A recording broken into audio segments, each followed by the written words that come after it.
I think I was like emotionally moved by it because of my first two granddaughters were born, and I watched my daughter go through the struggle of finding daycare for twins. And she had a good job and everything, but just it was more than a house payment. And I just watched the pain on her face that she had to go through to solve the problem. I can't imagine. She had me to help, but I can't imagine how most folks make it. Legacy Foundation is Lake County's community foundation. For over 30 years, we've partnered with donors and nonprofits, focusing on youth development, the arts, the environment, health, literacy, and other causes that matter to you. We're committed to Lake County forever. First Things First Porter County is dedicated to supporting families, healthy beginnings, and quality early learning, ensuring every Porter County baby is born prepared for a strong start in life. Learn more at firstthingspc.org. I have a very strong connection to other students. Everyone makes an effort to help each other. I'll remember the feeling of being here, the feeling that I was a part of a family.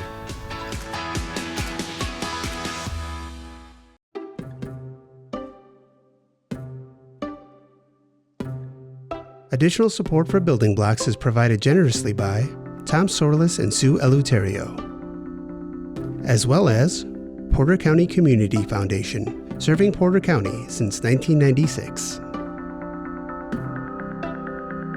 Building Blocks, the podcast, is a co-production of Lakeshore Public Media and First Things First Porter County. For more information on Building Blocks, including this podcast, as well as the television show, visit lakeshorepublicmedia.org/buildingblocks.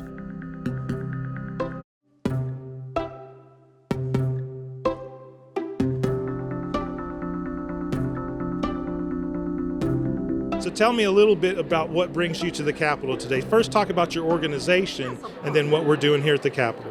Yes, so Indiana INAEYC, which stands for Indiana Association for the Education of Young Children. We are a state affiliate of the National Association of the Education of Young Children. We are membership association. So we have worked on policies around all this stuff that need to happen right for children and the quality of early care and education in Indiana. So that's about our association. So the organization of this day came as part of our advocacy efforts, seeing what's happening in the landscape of the state currently with the CCDF waitlist, with looking at the federal level grants might be cut or might be a little bit redirected. We just felt this is the right time for us to come as a whole state together. So this effort of today is really, we have talked to all our partners, United Way of Central Indiana, the Early Childhood Works Coalition, and also Early Learning Indiana, the ELAC, and all the different coalitions and foundations in the state. So since of October of 2024, I have been traveling around the state just to gather some thoughts about what's happening at each community that makes each community very unique, and how we can tell the story all as united front. So the idea of this day came as a result of that. So in Building Blocks, we talk a lot about the science of early childhood development, how the brain develops more than it ever will from birth to 3. And there's part of that is needing support at what you talked about, the policy level. So last session, Senator Charbonneau helped a little bit with childcare. Are there particular delegates, senators, or legislation that you're following, or what part of early childhood development are you up here really trying to affect change with? So you're going to find that the first big one is the budget legislation, of course, because we, just as the previous governor was going out of the door, there was a CCDF wait list was put in place. That was scaring to all the early childhood providers because of the way that how it's going to affect the services for families. So it's going to disturb that, and also how the resources are going to be done within those small businesses to make sure that they are paying wages for their employees and all that kind of stuff. So we are thrilled, and we are standing behind the bill legislations this year because our governor is trying to put more money towards our On My Way pre-K, and also using the CCDF federal dollars, increase that amount of money to make sure that we don't face what we are facing currently. That's something that's very important for early childhood development and education, is a public-private partnership. Oh, yeah. Because in many things that happen in our communities, it doesn't really work if it's only the legislature or it's only state funds, but if it's private companies investing in their areas as well. Yeah, and you have heard a lot of the coalition's representation here. In their talk, they couldn't do it alone. So if you look at the Wabash area, Julie Garber, when she talked about it, they thought about two things at the same time, and they just said, okay, we will do it. Having the cost of childcare affordable for families, but also increase the wages for the teachers. We work as a state to be grateful to what we have first, but also how to build upon that. So I think the early childhood communities, as you have seen today, they came united. They represent union and front that together they can seek the development of early childhood programs within their regions. But we are optimistic, and we are looking forward to make sure that everything we talked about today will have ears and somebody has heard us while we're talking about it. Yes, thank you very much. Dr. Osman of the INAEYC, thank you so much for being with us on the Building Blocks podcast. Thank you so much for the opportunity. Thank you.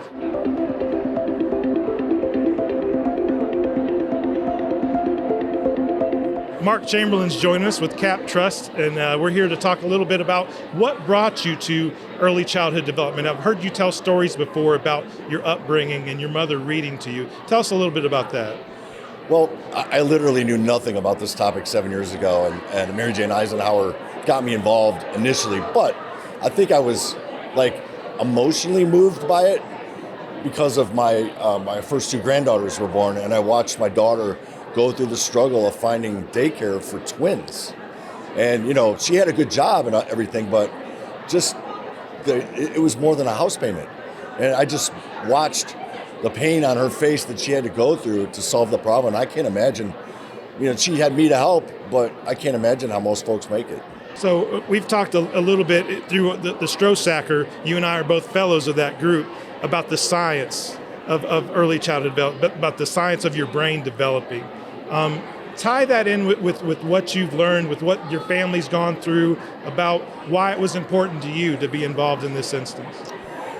Well, I shared with you before, I grew up at fairly modest means, but one thing my mom and dad both did was they were avid readers, and they loved listening to music. And so my life was always full of, free books from the library and free music on the radio. And it's kind of a lesson that, although childcare is expensive, that nurturing of that child's brain from the first negative 100 days to the first 1,000 days breathing, that doesn't cost a lot. That just costs you your time. And everybody's capable of that. And I think that's a basic message, that if we start there and we move to things beyond that, there's no excuse anymore, Chuck, because we know the brain science now. We know it, and there's no excuse not to execute it. Something you talked about during our Building Blocks breakfast was how people get involved, and how Mary Jane, she put together different folks from all walks of life, and what that means, how that makes things grow. Yeah, and I was suspicious at first because, we support the community in a lot of ways, non-for-profits, and I was sure there was going to be an ask for something other than my time. But she was a woman of her word, and she asked me to be an advocate, to do what I do best, which is build bridges between people, and by building bridges, I can get stuff done maybe that somebody else can't get done. And that's what I set up on stage today. I feel like my contribution to the cause can be to get other folks like me engaged in the process, get that private sector involved to assist the public sector, not only financially, but in terms of how to run a business. Yeah, and that's, we talked about public-private partnerships. It's even more than that. It's different walks of life. It's different experience levels all coming together to spread the word. I know the light bulb went off for me just when I saw the brain building game. Oh, yeah. About how each little instance in a child's life means something more further down the road, and how we all play a part. The thing that stuck out to me during that process, and I was fascinated by the science, but the fact that once the child's brain creates a synapse between the nerve endings, if it's not used, the brain prunes those. So not only are you, by not teaching early, talking, singing, reading, whatever, by not stimulating that synaptical creation, you're not only not building new connections, you're allowing the brain to prune the ones that aren't being used. So that was really impactful for me. Mark, we really appreciate your perspective. Thank you for being a supporter, and thank you for being here today as part of this Indiana Early Childhood Education Day. Yes, sir. My pleasure.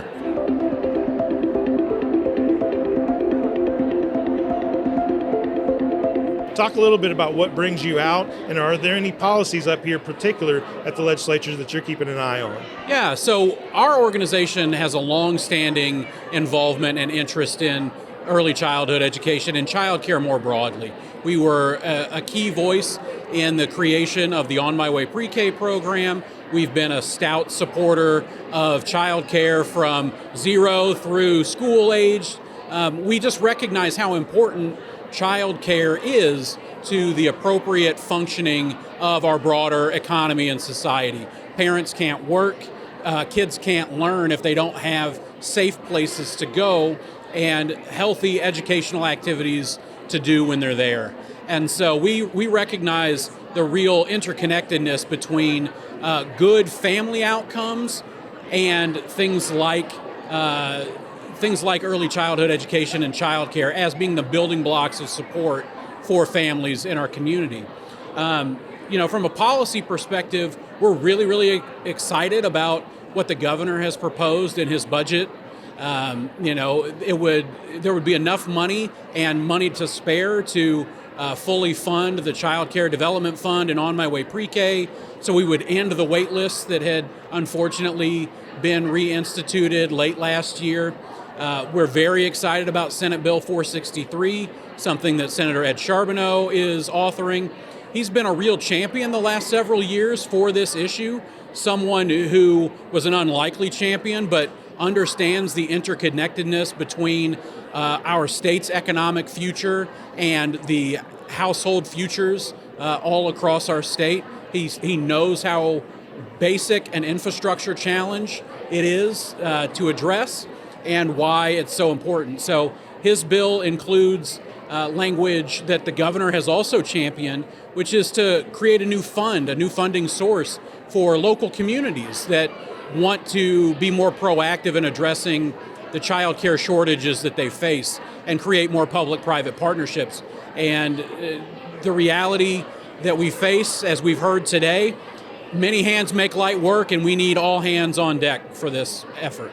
You said a lot there that's so important to touch on, and one of the things I talk a little bit about is how early childhood development is focused on the children and their education and their upbringing. But it gets way beyond that, because these resources are returned to the community tenfold when someone's an adult and they don't need quite the services they did because they had the resources at birth. Talk a little bit about United Way touches on a lot of aspects of life, but this is important because the work you're doing with a child from birth to 3 affects so many of us further down the road. That's correct. Some recent analysis that had been done by Indiana University showed a 4-to-1 return on investment. For every dollar that's spent, we see a $4 return on that investment, whether it's from increased economic activity, whether it is from reduced spending in social service needs or incarceration or those sorts of things, right?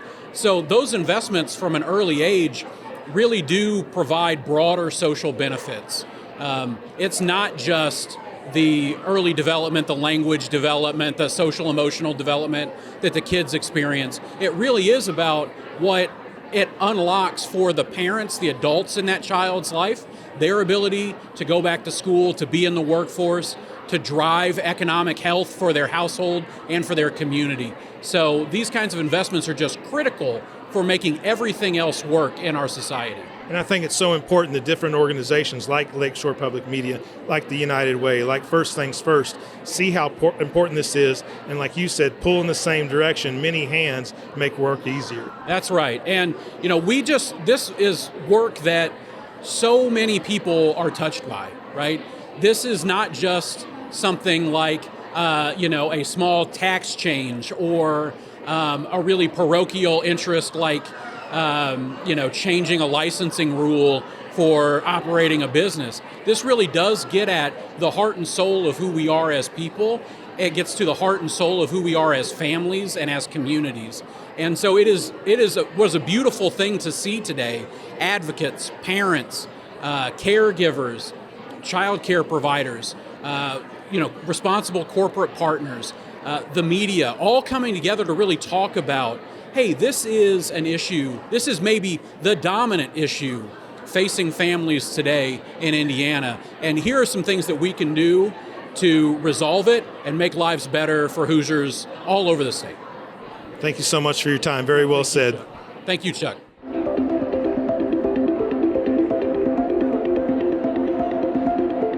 We're here at the Capitol for Indiana's Early Childhood Education Day.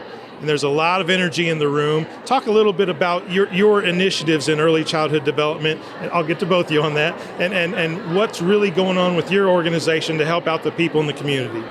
Sure. So back in 2022, our community, Pulaski County, experienced we had 2 providers close very unexpectedly. That put over 100 children without seats. That affected parents, employers. I come at it from the employer perspective. Our employees need to have childcare. So that's when Leanne seeked us out, and Alliance Bank, as well as the Community Foundation. We started off as the QCC, and then we've grown. We did the grants, and we're still working forward to improve. We were able to open 1 facility in Winnemac, Indiana. And we're currently working on opening another facility in Francisville. Childcare is what we're talking a little bit about, and there's so many issues around early childhood development that touches on more than just the child. It's the main part we talk about with science, with building blocks, is the development of a child from birth to 3. But once in that same period, it's the family, it's the child care, it's the grandmothers, grandparents, and we're hearing a lot about how some folks don't go to work because they can't afford child care. Absolutely. So the Pulaski County Early Learning Network recently hired our first coalition coordinator. And so part of her role is going to be to help connect those families to those resources. So the CCDF vouchers, which I know is a huge part of affordability, particularly for families in rural communities. Pulaski County is over 50% low to moderate income. So those are very critical to the ability of families to afford high quality childcare. So our coordinator will be trying to reach those families, connect them to resources like CCDF as well as Head Start, and also working with our employers like Kim to help figure out how we can subsidize tuition so that way our providers are paid appropriately, but also make it affordable to families. Something that you talked about there is so important is these partnerships, public-private partnerships. In some of the other areas around our state and also Michigan, they're talking about this trifecta, where it's the employer, the state, and the employee are funding this child care. Talk about how important that is to not only the child's development, but economic development in our areas. Pulaski County employers lose $2.1 million annually due to direct cost due to lack of childcare. So it is super important that we get our business partners on board as well as our state and local governments because philanthropy is not the answer. We can be a support and we can do some of it, but it really takes a village. Like we all talk about, it takes a village to raise a child. Literally, it takes a village to create a thriving early learning ecosystem. So it takes a village and it takes a bank. It does. It takes the bank. It absolutely does. So part of banking is, everybody knows CRA, right? Alliance Bank, we truly are invested in our communities, the economic development of our communities, and we're willing to do the legwork, put ourselves out there, speak up for not only our employees, but our communities that we serve. Thank you both so much for your time. Thank you.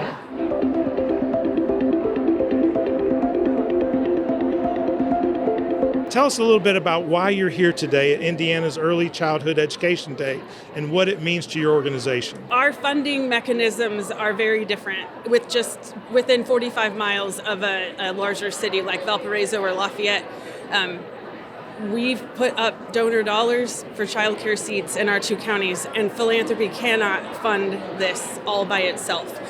We've done a really great job making inroads with our Newton and Jasper County elected officials. They've been very supportive, so we're thankful for that. But we're going to have to figure out a better way to fund this. Our families need it to go to work.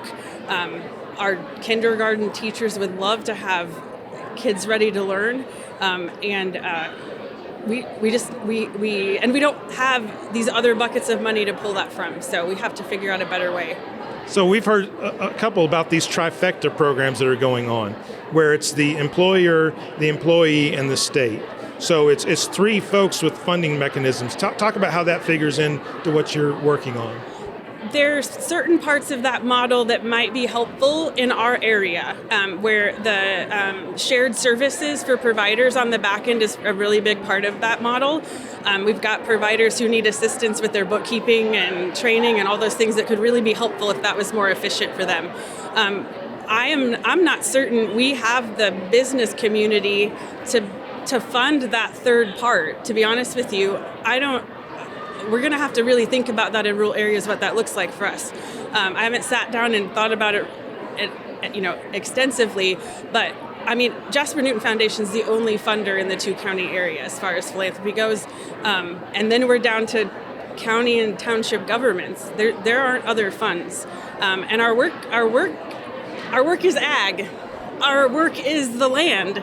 And that doesn't translate to money very easily either. So, I mean, we're going to have to really think about how that might affect us. It's so interesting how different the counties are, not only in Northwest Indiana, but across the state, and how issues can't be treated the same. No matter what it is, partnerships seem to be the thing that gets us through between the different foundations, between Lakeshore Public Media, between First Things First. Nothing happens well without partnerships. And something that we're talking about is how it's not just an issue of child care for a child that's born. It's a community child care issue. It's once that child is grown, what resources were put into their early childhood to affect their adulthood. No, absolutely. I said this earlier today. This is an ecosystem. And if we don't think about it that way, we're going to be killing off part of a really good thing. And so it's going to take a little longer, and we're going to have to talk to each other. Like we're not going to be able just to make declarative statements and match it up with money and magically everything's fine. We're going to have to ask the people who are doing the work in the field, how does this affect you? Is this going to work? Because our communities need choices too. I have families that want to send their children to someone's home for care, or to a church for care, or to an institution that's neither one of those things for care. We all need those options, so our workers can go to work. It's not one size fit all, but it's one community helps all. And you talked about Jasper and Newton counties, and that's one of the areas I have heard has the issue of something that's not talked about a lot, which is child care deserts. And when it's kind of interesting, when you drive up 65 heading back north from here, there's vast open areas where there's not a lot. But there's people needing work done in that area, so they need resources. So I believe that's a little bit about what you're talking about, what you're trying to affect change in. Yeah, what we do where we live is grow things, and that takes space to do it. So we aren't going to infill with 300 home subdivisions and magically have more people to make everything easier. We grow crops, we make a lot of really good things. I'm not a farmer, and I say we grow eggs. We don't do that. I mean, we grow a lot of food where I live, and that takes a lot of space. So we have to think about the ecosystem of that community and how these legislative efforts and funding efforts might affect that. It's so interesting, that term, community ecosystems. When any time you hear ecosystem, you think, well, it's going to be someone dealing with nature and animals. but it's also about living environments. No, right. We were talking about this in the car this morning on the way to this great day. Providing preschool at our elementary schools, our rural schools that are already seeing a drop in enrollment might actually put all of our home care providers out of business for that age group. So what is a good thing is a good thing, but not maybe for everyone. So we really have to be strategic about how we offer those new things to our different communities. Like you said, our ecosystem is different, and it is affected by all of the other communities too, but these solutions have to be able to be crafted for each community. Brianne, thank you so much for being a representative for Jasper Newton, but also for early childhood development. Thank you. Thank you.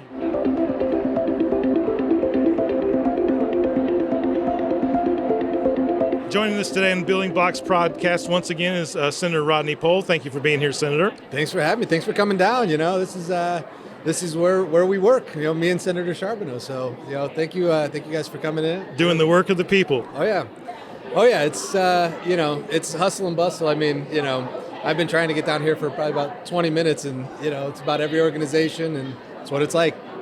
We appreciate your time. Talk to me a little bit about your background before you became a senator that makes you interested in early childhood development. Oh man, before I was a senator, I started. One of my first jobs outside of high school was working with the 21st Century Scholars Program.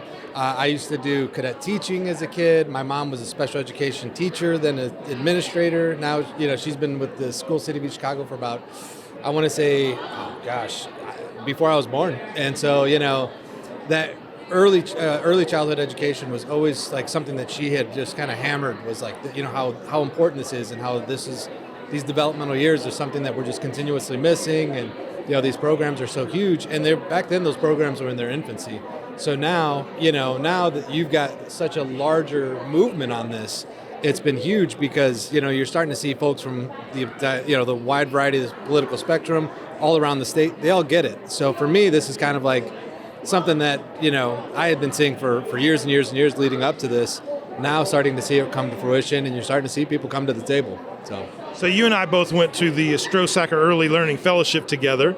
There's a great group. Mary Jane always brings together a wide variety of people. You yourself, being a legislator, being someone that has a hand in policy, I think it was very important to have at the table.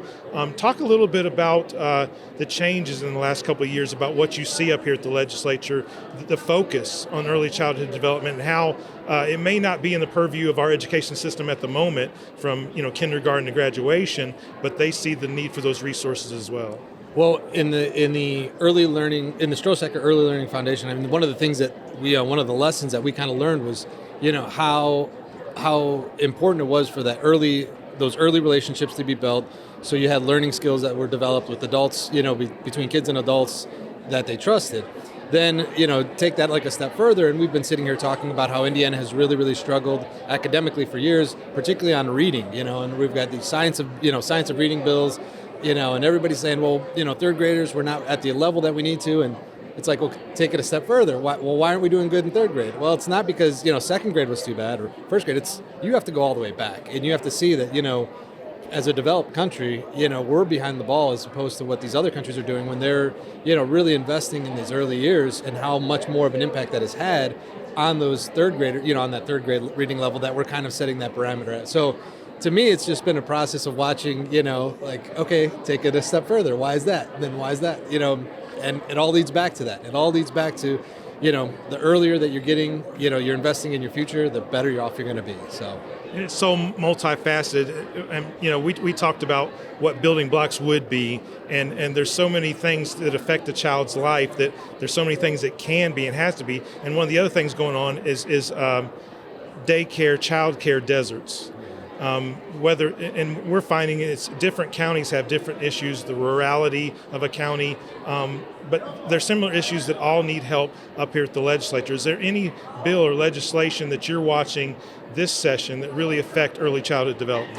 Yeah, Senator Charbonneau and I both up from Northwest Indiana, have been very keyed in on childcare, on these childcare deserts. A couple years ago, Senator Charbonneau had a summer study committee specifically addressing this issue. And he started off with one of my favorite quotes that I've seen in one of those summer study committees, which was, we have to treat this like it's infrastructure, because it's such an important part of our, of our economy, our strong families. So if we're going to be a state that works, that's our motto, and we're going to try and attract in businesses, and we want young professionals to come and work here, we can't just assume that they're going to be able to, take care of their kids while they're at work. They are going to have a place where it's not only affordable, but it's high quality as well.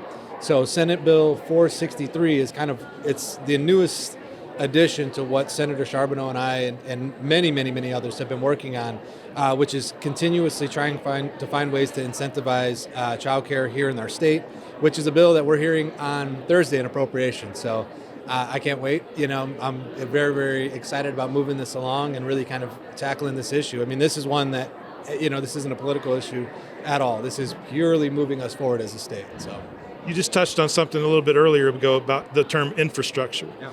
And that's something I find in discussions is before it was, roads, water, electricity.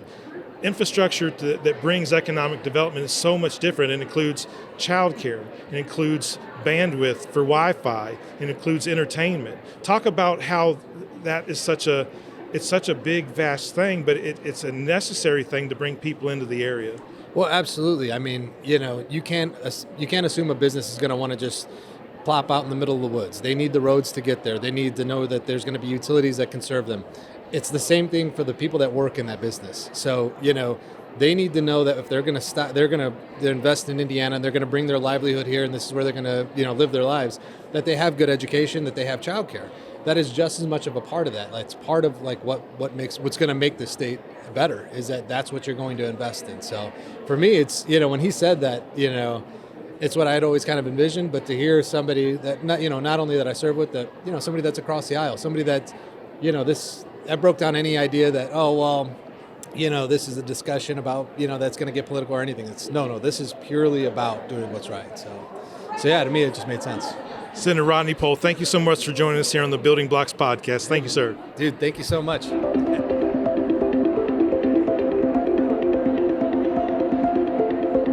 So talk a little bit about what you do with your organization and the experience you bring and the change you're trying to make in our communities. Yeah, thanks for asking. So I'm with Indiana After School Network, and at the After School Network, we work with out-of-school time programs all over the state. Out-of-school time programs serve children from kindergarten all the way through high school. And we provide important resources for them to improve the quality of their work.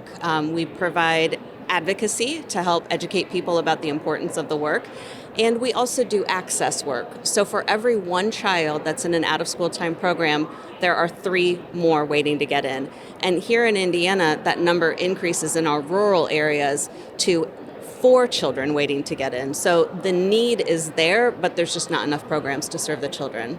That was something we talked about in one of our other conversations was how different some of the regions are, how different Pulaski and Newton are from Lake and Porter County, and resources aren't quite what they are everywhere. So that's so important that you mentioned about how things are impacted differently in different regions and need more or less attention. Well, more attention. I'll never say anyone needs less attention. No matter where you are in the state, there's not enough after-school programming. So yes, I agree with you. Nobody needs less attention, but certain parts of our state do need more.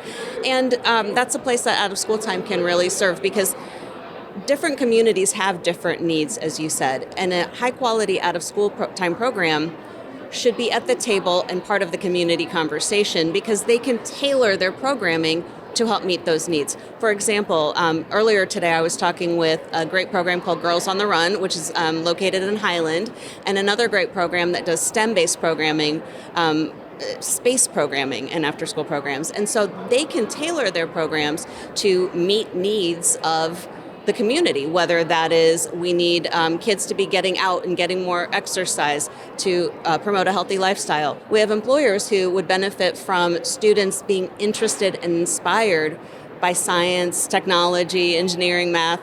And so a high-quality out-of-school time program can really help children prepare for the workforce, even at a young age. It's so important that the fact that you bring up these after-school programs is something we like to shine a light on is the resources that are in each community. There's a lot that go unnoticed because they don't maybe have a marketing system. but all these resources are needed. And it gets to the point of, in some of our areas up in Northwest Indiana, as populated as they may be, there are childcare deserts. And this fits into that as well, because children, if someone has to work, no matter if the child is beyond nursery age, they still need care and attention. That's what you bring to the table.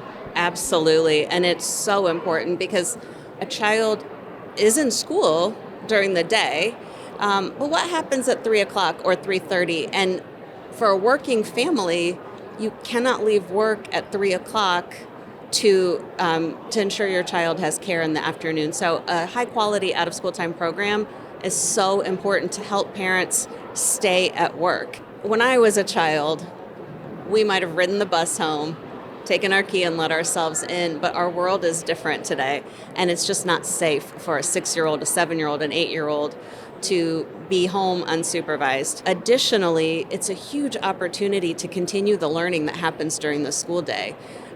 A high-quality out-of-school time program can help children learn how to read, how to do better at math, and ultimately to be inspired by learning through the healthy relationships and the active engagement that they can experience in an out-of-school time program. So we were talking about childcare deserts earlier, and how it's important for Lakeshore Public Media and our partners to shine a light on the resources that are out there. So if someone's looking for out-of-school, after-school care, where would they go? Where would they look?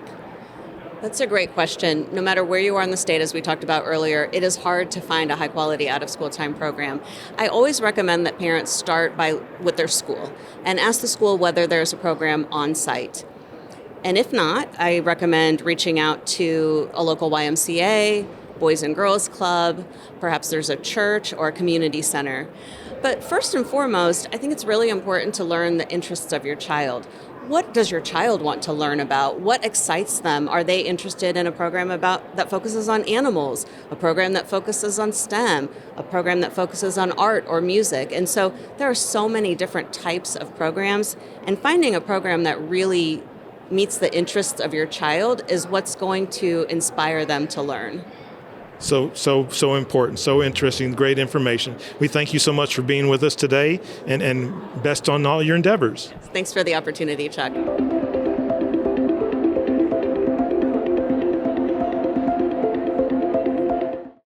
Legacy Foundation is Lake County's community foundation. For over 30 years, we've partnered with donors and nonprofits, focusing on youth development, the arts, the environment, health, literacy, and other causes that matter to you. We're committed to Lake County forever. First Things First Porter County is dedicated to supporting families, healthy beginnings, and quality early learning, ensuring every Porter County baby is born prepared for a strong start in life. Learn more at firstthingspc.org. I have a very strong connection to other students. Everyone makes an effort to help each other. I'll remember the feeling of being here, the feeling that I was a part of a family.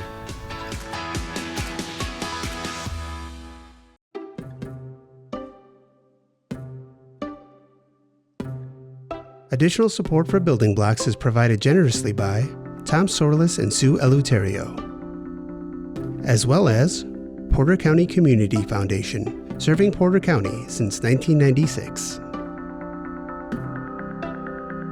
Building Blocks the Podcast is a co-production of Lakeshore Public Media and First Things First Porter County. For more information on Building Blocks, including this podcast, as well as the television show, visit lakeshorepublicmedia.org/buildingblocks.